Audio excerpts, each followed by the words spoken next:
Did you hear that? There was a girl next door screaming for help. Rain, there's nobody out here.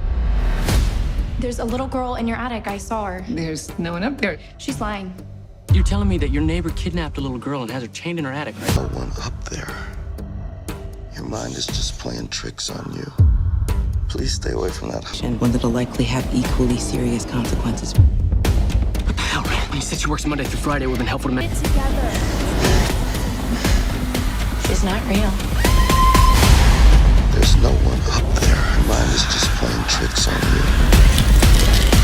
Your mind is just playing tricks on you.